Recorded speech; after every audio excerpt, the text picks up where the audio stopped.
Africa, meat, the new white meat. African farmers are looking for a new solution for the continent's growing appetite for meat. The answer, they say, could lie here.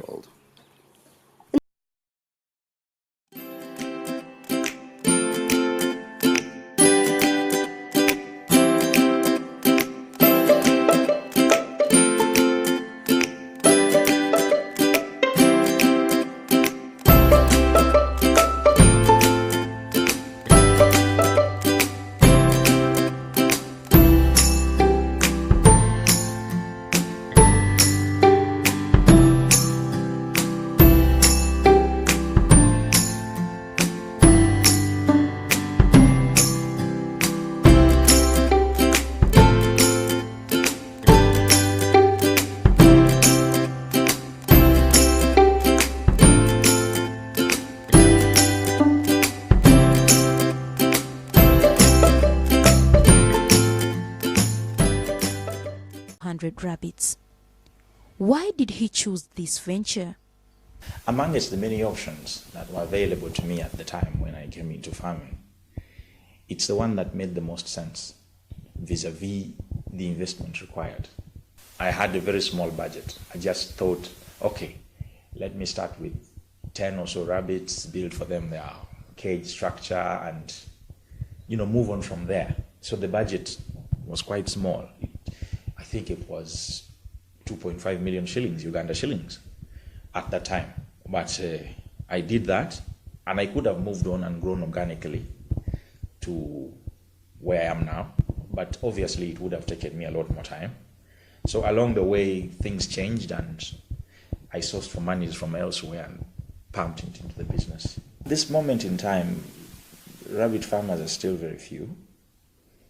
And when I got into the business, I quickly realized there was an opportunity to do breeding.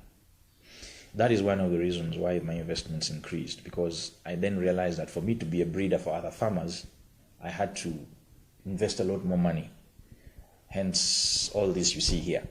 With the budget he started with, how is the progress of his farm up to this time? I do sell the breeding stock. I do sell the rabbit meat. I do consultancies. I construct for people cages. I set up their farms.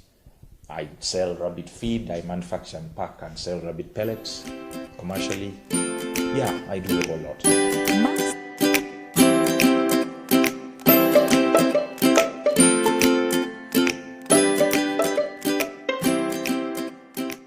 Keeping rabbits, but also adding value in rabbits products. With that 380,000, I started with 5 rabbits and broke through our old boys' quarter in Chireka, and then 3 months later I had 56 rabbits. So it was just from that sacrifice of my little pocket money from high school. So we have a project that we call Economic Empowerment of Young Women through Rabbit Rearing and Value Addition.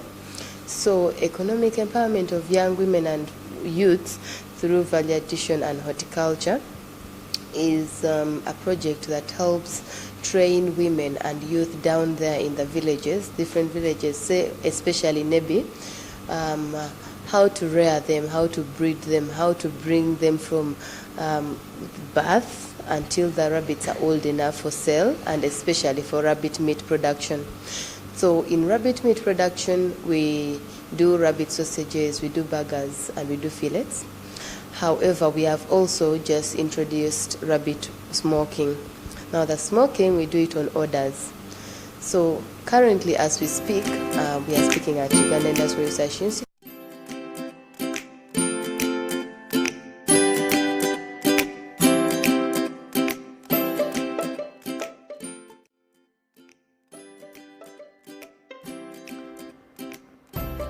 Young rabbit farmer Samuel Agusu was one of the highlights at last year's Global Youth Innovation Workshop, presented by the International Fund for Agriculture Development, IFAD, in Benin's economic capital city, Cotonou. Starting with only 3 female rabbits and 1 male rabbit in 2002, Agusu's business grew at a phenomenal rate. In just 7 years after starting his business, the young farmer had managed to breed 700,000 rabbits. Profits allowed the rabbit breeder to buy a house for his family. He also employs several young people to look after the rabbits by cleaning their cages and keeping keeping them healthy. He pays his staff an average of $25 per month.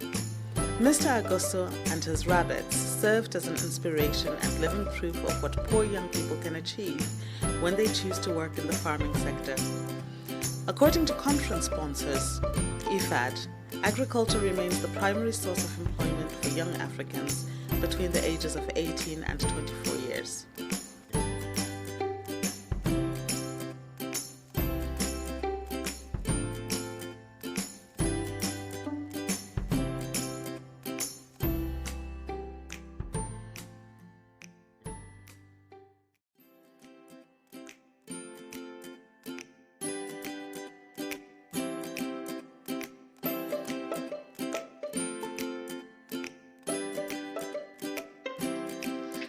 Most people are not aware